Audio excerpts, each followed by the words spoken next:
A Simplex converted to a Great Western Railway Prairie Tank, part 39. Fixing the loose crank pin and cleaning the parts. This clip was recorded before I removed the boiler from the chassis, and also at the same time I removed the centre wheel set. The problem of the loose crank pins has been bothering me for a while. There are two ways to fix this: extract the old crank pin, or if I can't extract the crank pin, saw it off and drill it out and make a new one a little bit oversized after re-drilling and reaming the wheel, and as you can see that would take considerable time. By the way, in the previous clip I only used a pair of pliers to show you just how loose the crank pin was. In this shot of the reverse of the wheel you can see how the crank pin is held in position with a grub screw, and this is perfectly fine provided that you apply some Loctite 603 to it. I removed the grub screw, which thankfully came out quite easily. Then I put the crank pin in the 3-jaw chuck and pulled the wheel away from the crank pin. And here is the crank pin. I don't see any Loctite 603 on the part that fits into the wheel. And here's the wheel minus the crank pin. As you can see, there's plenty of oil in the hole. I need to clean this off thoroughly. And for this I'm using panel wipe. This is naphtha and it's quite good at removing grease and oil. As usual, I poured some naphtha into the cap of an aerosol spray can and dropped the crank pin into the naphtha. By repeatedly dipping a cotton cloth into the naphtha and pushing it through the hole in the wheel, I also clean that at the same time. I repeat this process 2 or 3 times to make sure there is not any trace of oil left in the hole. To be on the safe side, in this clip I'm using a deburring tool, just to deburr the outer edge so that the crank pin locates perfectly flat onto the crank web. The deburring job left what is in effect a very shallow countersink, and this will allow for some Loctite 603 to run around the junction. Before refitting the crank pin, I think it would be a good idea to start the cleanup job. First of all, I'm going around the edge of the wheel just using some Scotch-Brite and some panel wipe, which is both removing the grease and grime as well as any surface rust or marks. I think the builder of this engine had a great deal of trouble with the wheels. There is some evidence that the connecting rods are not the correct length, and because 2 of them have been shortened and silver soldered, I think that the quartering of the wheels on the axles must have been a little bit out, and when the engine was run up and down the bench to test the quartering, it looks to me like the wheel centres moved in the wheels. These wheels are a bit of a mess. 2 holes have been drilled and tapped for small grub screws to hold the wheel in position. Now normally that's okay, but you do it from behind, like with the crank pin, not from the front. It's only a cosmetic problem, but I really don't like the look of these grub screws in the front of the wheel. I'm cleaning up the centre part of the wheel using my Proxxon motor tool, as you've just been watching. A flapper wheel makes a really good tool for cleaning up things like this.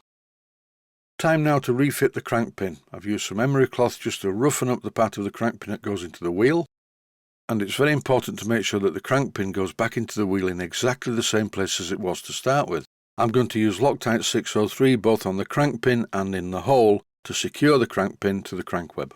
This operation has to be done quickly. As soon as the crank web goes into the hole in the wheel, immediately I have to fit the grub screw. If I'm too slow, the Loctite 603 will grab and the grub screw will not go in the hole. So it's very important to have your Allen key handy as you do this job. In this clip, the crank pin is secured to the crank web and the grub screws in place. I've temporarily moved the axle box out of the way so I can look at the condition of the main axle, and it's very good. Now begins the great cleanup, and this is a real pain of a job. I don't like doing this at all.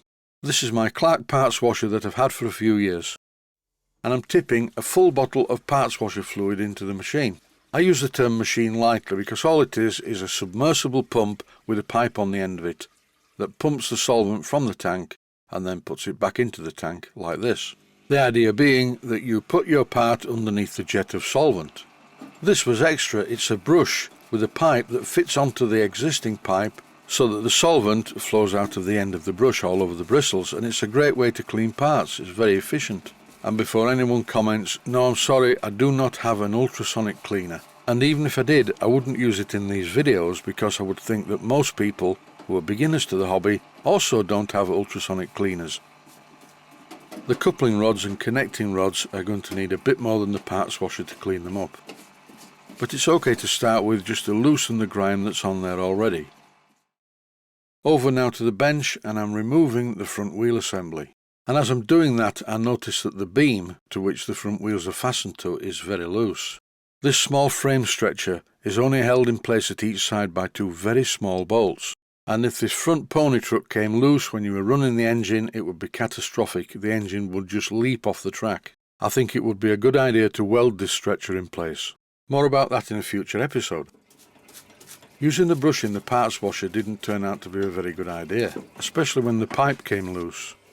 Here is a slow motion action replay, and it shows the pipe coming off and me getting covered in the solvent. And what's worse, I had to wash my fleecy jacket and t-shirt twice just to get rid of the smell.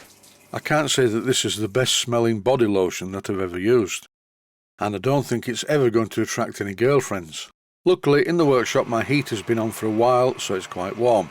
I thought it would be a good idea just to direct the solvent to the part I needed cleaning and let the pressure from the pipe blast away all the dirt and grime.